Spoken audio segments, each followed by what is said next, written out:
Okay, this is an interview of Sebastian Ralph Grasso Sr., Tuesday, September 17th, 2002, approximately 9 a.m. at the Holiday Inn, Westbury, Long Island, New York. The interviewer is Michael Russert. Could you tell me your full name, your date of birth, and place of birth, please? Sebastian Ralph Grasso Sr., born April 30th, 1925. Okay, what was your education prior to your military service? 10th grade. Mm-hmm. And coming from a big family, sort of like the last end of the Depression from the 30s, of course I had to go out and help, and got myself a job here and there, different kinds of jobs, and that's the way I was brought up, and so I helped the family, and my only regret is that I couldn't finish school, and sorry about that, but I think I surpassed all of that. Mm-hmm. And I worked and got my license, drove a truck for a while, and then of course when Pearl Harbor took over, that happened. I was just about 17, I guess, and in 1943 I got called for the U.S. For the subscription, and I was drafted into the United States Navy. Okay, could I go back a little bit? Yeah. Do you remember where you were and your reaction to Pearl Harbor? Well, like I said, I was working. I don't think I had my driver's license then, but I was working for a fella to cut sod in Freehold, New Jersey, and deliver it to Brooklyn, from where I was born and raised. And we delivered the sod to cemeteries and such needed sod. And I think that's exactly where I was when I heard about Pearl Harbor. And of course it was on a Sunday morning, if I recall, and probably just in the house with my family, and we heard that over the radio, and of course there was no television then, and all the information we got, that was that Japan pulled a sneak attack on the United States at Pearl Harbor, and was quite devastation to me and my family. Of course, I had a couple of older brothers that were eligible to go into the service, which they did. So, of course, from then on, it's a little hazy what happened and what I did. I know I still worked and waited for my call. Mm-hmm. And of course there was a lot of waiting and anxious, and one of my older brothers was already in the service in the Navy, and he would write occasionally, and he did the Anzio and Sicily invasion, and he was on a little sub-chaser. And through the correspondence, he told me if I could to get in the Navy. He felt it was a better situation than the Army at the time. So when I was drafted, I asked to get put in the Navy, and luckily they said okay. Mm-hmm. Okay, where would you start with? Where did you go for basic training, and tell us? Yes, well, we went to Grand Central Station and took a train up to Sampson, New York, mm-hmm. up near Geneva on Lake Seneca. And I believe it was a new training base at the time. It wasn't a well-established training base such as Newport, Rhode Island, and so on. And I went up there for 8 weeks and did what I was told, of course. And it was quite a thing for me because I'd never been away from home before. And I thought it was great. I enjoyed it. Very homesick, but I enjoyed it. I knew what we had to do, and I knew it had to be done. And I went along with whatever they told me to do, I did. And that was 8 weeks. And then they sent us home for, I believe, 1 week to say goodbye to the family and tell them what was going on, and where I was going I didn't know. And from there I was shipped to Little Creek, Virginia, and I was assigned to the U.S. Naval Amphibious Force with on these small LCVPs, which is Landing Craft Vehicle Personnel. And it was a 36-foot Higgins boat made of plywood with a ramp and a 6-cylinder GM gray machine, gray diesel engine. And I knew nothing about that, really. And I had no previous experience with automobiles or, you know, that type of work. And we trained there, I believe, for 8 weeks. And I was chosen to go to school in Richmond, Virginia, to a diesel school. And I was there approximately 8 weeks.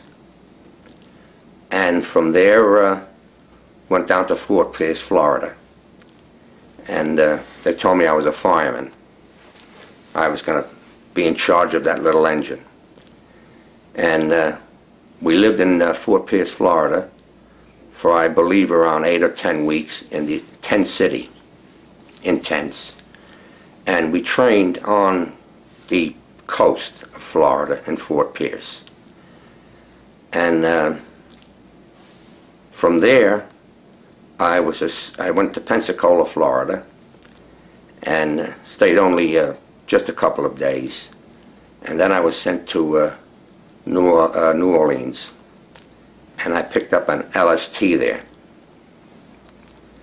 And an LST, if my memory, if I can recall, there was, I think, 6 of these LCVPs on the LSTs.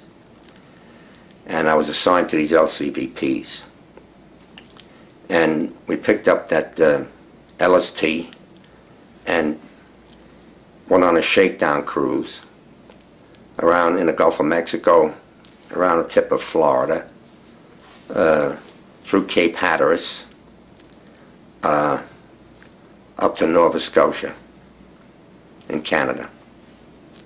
We were there a very short while, and we prepared ourselves for a trip across the Atlantic to northern Londonderry, Ireland. And we docked at Londonderry Island for a short while. How long did it take you to get across the Atlantic? If my memory serves me right, I believe it was around 14 to 15 days. Mm-hmm. Now you were in an LST? In the LST, mm-hmm. But I wasn't... How did that handle in the... Not good at all. In the Atlantic? It was just like a saucer. There's no keel on an LST. Mm-hmm. And it not only goes bow to stern, but it all goes from port to starboard. And I had a chronic seasickness thing. I was in bad shape. And it's a little hazy there, but we went to Weymouth, England, and we were told that there's something big coming up, but they never didn't really get into details about. We knew there was going to be an invasion. When, we didn't know how or where. And from Weymouth, we were briefed, and we were told that there was a possibility that this thing was going to happen June 4th, I believe. But the weather conditions didn't allow them to make the invasion then, at that point. They postponed it for a day, and I guess General Eisenhower was chief of staff and chief and commanding the whole thing. He decided to go, and that was June 6th. And I remember being dropped off the side, off these davits with the LCVP, and they have what they call a rendezvous circle. You circle around until you're called by signalman and lights and semaphore to come to the ship, pick up either passengers or vehicle or whatever that ship, that little boat can hold. And I remember picking up soldiers, but all Canadians and British, no Americans. And we proceeded to go to, there was 3 beaches that we had to hit: Gold, Juno, and Sword. That was the British and Canadian beaches that they were going to hit. And we made our landings back and forth, and when we didn't bring personnel, we brought equipment or ammunition or a number of things that were needed on a beach. And I think that we did that for approximately 2 weeks. Then they... Were you ever under heavy fire, or...? We were under fire on the Normandy, from the Germans on Normandy. Well, after the 2 weeks, things quieted down a little bit because, of course, the troops made their way in a little ways. And I remember them making a mulberry, what they called a mulberry, by sinking these old freighters in a semicircle so that we could keep our little small boats in there. And what happened after that was that we were actually like a little taxi service, that all these big ships that were anchored up in the channel, we would get calls to pick up these officers, all brass, and pick them up from their ships and bring them into the Normandy coast. And of course they would get in jeeps and so on and so forth and do their thing. That lasted maybe 2 to 3 weeks. And then we got a real big surprise.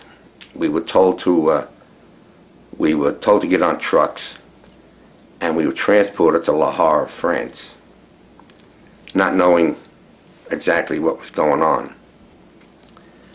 And if I recall, there was 12 small boats, LCVPs, with a complement of all the men to take care of the boats, cooks, some officers and stuff. Now the LCVP had 4 men on them: a gunner, coxswain, a signalman, and a motormac. I was the motormac, and I had to make sure that the engine kept running and so on and so forth. And I was in charge of the ramp, letting the ramp down and picking it up by hand. How did you do it by hand? Well, it had a regular handle that you turned, and with a dog on it, you know, with a clacking dog on it that caught the gear as it went, and then picking it back up again was quite a job. Sometimes the signalman would help me, and sometimes I had to do it alone, depending on where we landed on the beach. Then we were told to turn in all our Navy clothes, and we were issued Army uniforms. And we didn't know at the time what was going on. And the LCVPs were loaded on flatbed trailers. And I remember that it was called the Red Ball Express, African-American drivers. And where we going, we didn't know. What we were to do, we didn't know. And they transported us from Le Havre through France to to a little town called Grasso in Belgium. Very small little town with one little main road, which is here would be a path, and that was just the lock separated Maastricht, Holland, to Grasso, Belgium, and our billets were with the Belgian people. We were assigned a room in each. They separated us in each little home to live with the Belgians, and our operation there was to see if we can get these little LCVPs off the trailer and into the river as quickly as we could, with less trouble, and to do it right and as quickly as we could. That was the main thing there. And that's what we did we were there for 9 months. But in the meantime, we weren't too far away from Bastogne, where they had the Battle of the Bulge. And I remember we had a 24-hour watch on the bank of the river, and on this little road, we had to stop everybody that was going through with who was a champ, fight a champ, and all these passwords, and what baseball teams won what series, what year, and little questions like that to find out of who we were talking with. And that we did that, and it snowed. I remember it snowed quite a bit, and we were in snow, about 3 feet of snow. And we had 4-hour watches, 4 hours on, 4 hours off, on this little road and on the river bank. And finally we got the call that we were going to be transported out, and we went to Lindford, Germany. And we spent about a week there getting acquainted with the area, and we were told, we were briefed then, that we were going to help the 9th Army across the Rhine River, because the Army boats didn't have an engine strong enough to buck that current in the Rhine River, which was, I think, something like 10 or 12 knots. And I don't think they ever expected that Remagen Bridge that the Germans were supposed to blow up. That never happened, as you know from papers and television and stuff like that. And we did. We jumped off, and how we finally got the boats in the river, one of the enlisted men who was acquainted with a lot of machinery that came from North Carolina, was a young fellow, but very into these cranes and trucks and stuff. I guess he started to drive when he was 9 years old. And he asked for a small portable crane on a truck, one of these little portable cranes that would lift the weight of the LCVP. And finally they obliged. They said, okay. You know, they tried with A-frames, and they tried with all kinds of equipment. When they finally gave in to this young fella, they did get a small boom crane from the Army, and he trained a little while on that in Belgium. And when we got to the Rhine River, that's the method we used to get the small boats into the Rhine River, and it worked very well. And we got quite a bit of fighting there.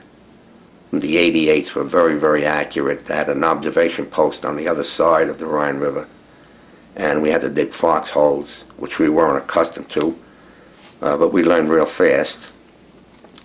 And but every time one of our equipment would start up, such as a tank or a truck or anything like that, they peppered us with the 88s and 105s and all. And we got through that. They finally made a passage with one of the tanks with a blade in front of it, like a bulldozer. They made a passageway through through the dike, the levee.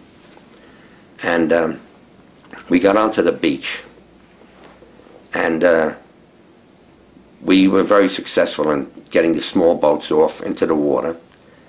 And from there on, we helped the Ninth Army, I guess it was the engineers, the Army engineers, built pontoon bridges, and we would take material over with the LCVPs, and some wounded back with the on our boats.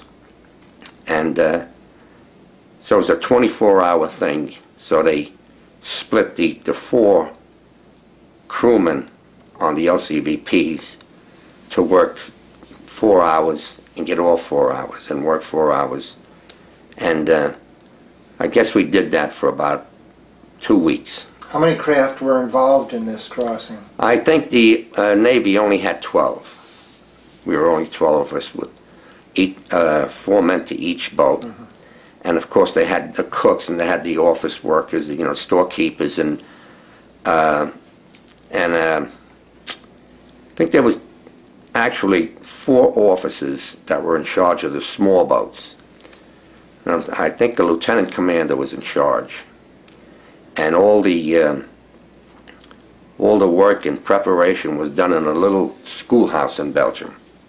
And that's where we had our mess hall, our chow lines and stuff in that little school. And we took the Ninth Army across. We helped to take the Ninth Army across the Rhine River and did what we could. And of course, it was a short time after that Germany surrendered. But we stayed there a while longer. And of course, we lived right in German homes when we were doing this operation. And I could remember German people waiting maybe a mile away from their homes. It was very cold, and they had these 55-gallon drums. They built fires in them to keep warm. They wanted to get back in their homes, which incidentally were very nice homes, some brick homes, 2-family brick homes. And I think we did that for 2 or 3 weeks, or about a month. We had a tremendous generator that lit up the lights and stuff for us in these homes, and for the officers, the main office, to do all their paperwork and all. Well, when Germany gave up, we were told that that was it. We would be able to leave, and we had to wait for, I believe it was an Admiral Clark from Paris to come to see us and wish us well and congratulate us on such a wonderful job that we did. And he told us that eventually we would get a presidential commendation, because it would be the first time that he could remember in naval history that the Navy was taken that far inland for something to help out the Army. And we never did get that. We never got any commendation or anything for that.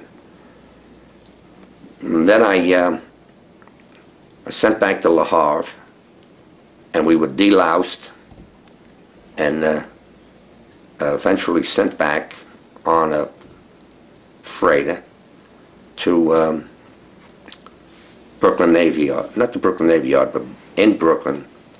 I think it's 51st Street and 2nd Avenue, something like that, where these ships came in. And we got a 30-day leave. And by that time I was 2nd class petty officer, 2nd class motor mech. I stayed there and was home for 30 days. And of course Japan was we were still fighting Japan. I reported back to Boston, the Fargo building in Boston on Broad Street. And we were there about, I'd say about 2 weeks. And went to the bulletin board every morning to see where we were going from there. And I was sent to Cleveland, Ohio, to a GM plant. And I was trained on these big 16-cylinder Fairbanks Morse and GM engines. I guess, I don't know where they used them, but I think they used them in submarines, that type of an engine. And I went to school there for, I think, 2 weeks. And back to Boston, and I was made first class petty officer. And then I was drafted to go to San Diego, California. But by this time, the war was over. Japan had surrendered. And I'm wondering, why am I going to California? You know, I'm so close to home in Boston.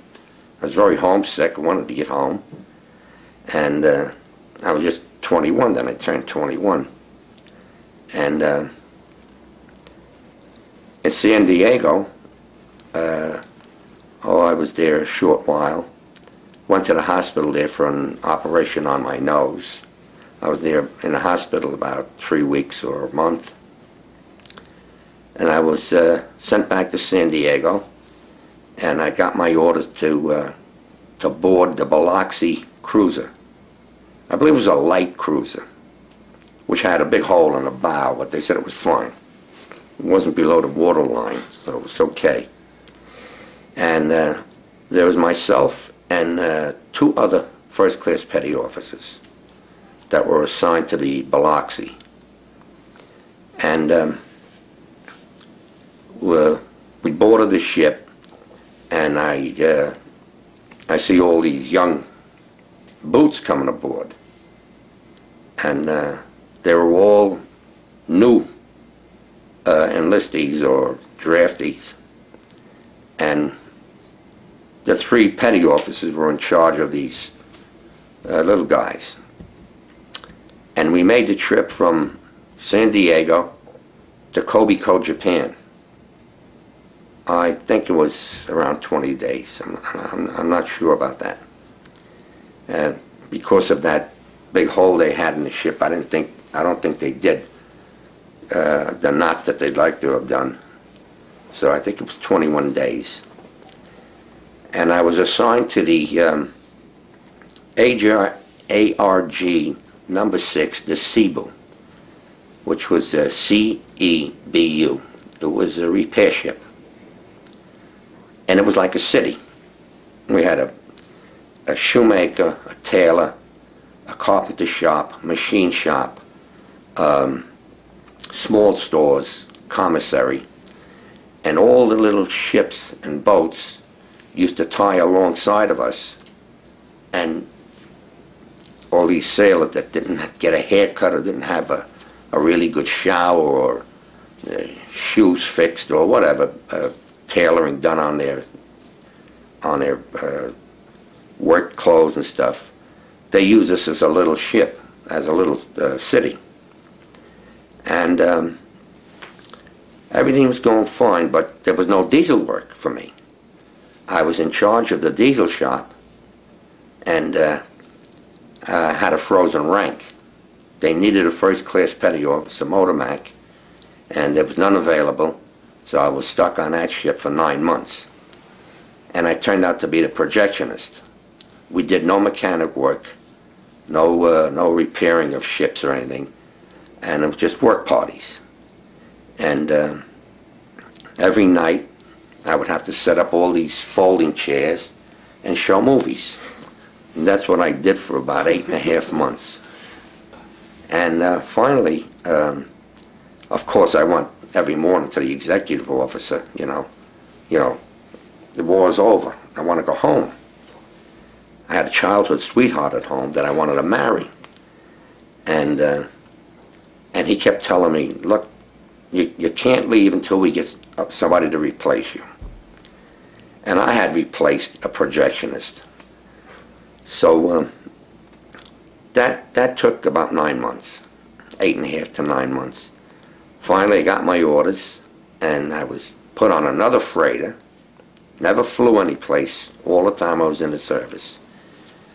And they sent me to Hawaii, the Waikiki Beach, on a big parking field. We threw our sea bags down, and that's, don't move until you get orders. Well, that was 2 days. We had our sea bags on a parking field, but we at least got to go to Waikiki Beach. And Waikiki, the little city of Waikiki, which was like really wild. And that was like a couple of days. Then another freighter to San Francisco. And at San Francisco, we stayed there 2 days. The war was over, wanted to get home. Of course, then I considered myself as an old salt, and I bought the leather jacket and the tailor-mades, you know. And a fellow by the name of Bob Reed was with me, who was a plank owner of that repair ship. And he was a second-class petty officer.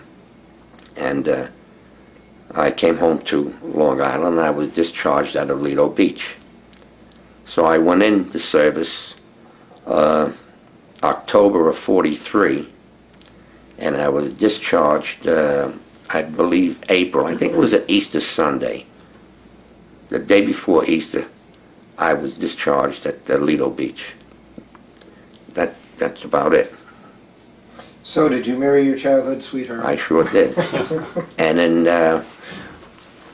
2 weeks, it'll be 56 years. Wow.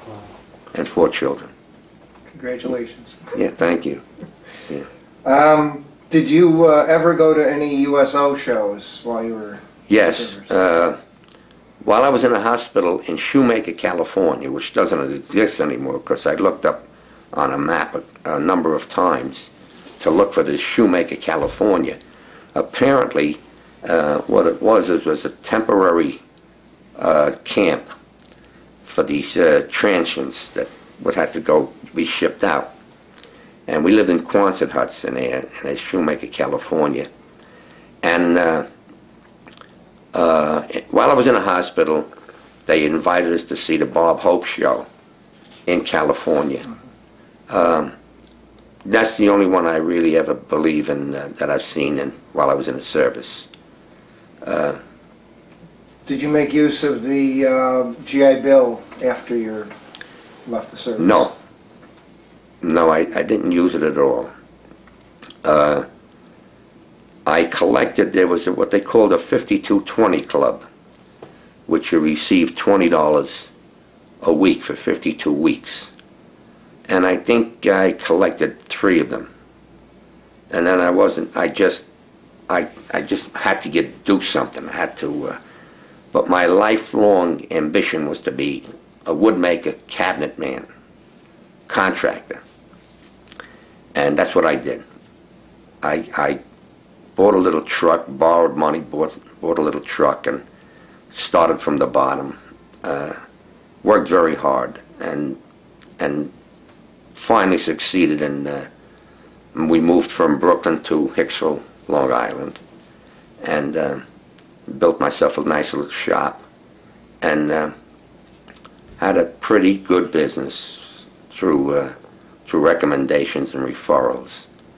And now my oldest boy, have 4 children. The oldest was a girl who teaches, and then Lewis, who was a Fordham graduate, took over my business, and John, who went to college for horticulture, and he's now a landscaper, and my youngest boy, Sebastian Jr., is an aerospace engineer. Oh. So a very nice family and a wonderful wife and 6 grandchildren. And I did what I wanted to do. And looking back in retrospect, I think the Navy was the best thing that ever happened to me. It was scary. I was homesick, seasick, and But looking back, if I had to do it again, I certainly would, because the experience that I got to meet other people from different parts of the country and different cultures, and I think I was very, very fortunate that I never got wounded or hurt, and I got a very good experience in schooling, which I wasn't able to do on my own. And my only regret is that I didn't use it further, which I could have. So that's about what I could remember of it. Did you, do you stay in contact, or did you ever stay in contact with anyone you served with? I joined the Sampson Club, where the boot camp. What they did is, the brig was the only building that was masonry, so they made a museum out of that. And I joined that. I belonged to that. I belonged to the LST clubs. I did go to a couple of meetings, and I enjoyed them. And I think I met 2 or 3 of old shipmates. There's one fellow from West Virginia that still corresponds with me, that someday we hope to get together. And I still get newsletters from the different LSTs and different things that are going on in the Navy. And Sampson, the original boot camp, I get something like biannually or annually from them. This you sent us. Yes. Where are you? Let's see if I can remember right. Right here. Okay. The goofy looking guy. Right up here, right. Right here. Okay. Okay, got it. All right. Any questions you have? Okay, well, thank you very much, sir. Well, how'd I do? Very Great well. interview. The white flag for food, I believe, or medical supplies, and a yellow flag, I think, was for provisions. And we would go back and forth each, after the original June 6th, we'd go back and forth. And then when they built this Mulberry, we had to stay there more or less like a taxi service to do little jobs for the Army, and mostly the British ships would call. The cruisers, and never a battle wagon, but cruisers and destroyers to pick up mostly brass, to bring them in shore, drop them off, and then pick them up again when they want to go back. And then, of course, the big surprise came that we were told to turn all our Navy clothes and get the Army clothes. And I don't have to tell you, my father was so surprised because he knew I went in the Navy. And I managed to send a picture home of myself from Belgium, this much snow, all dressed in Army gear with Army helmet on and all like that. And he could never figure it out. And it was quite an experience. But like I say, I was very lucky, very, very lucky, because we saw some heavy artillery to get across that Rhine River. But other than that, I did fine, and there was no regrets at all. Great. Thank you.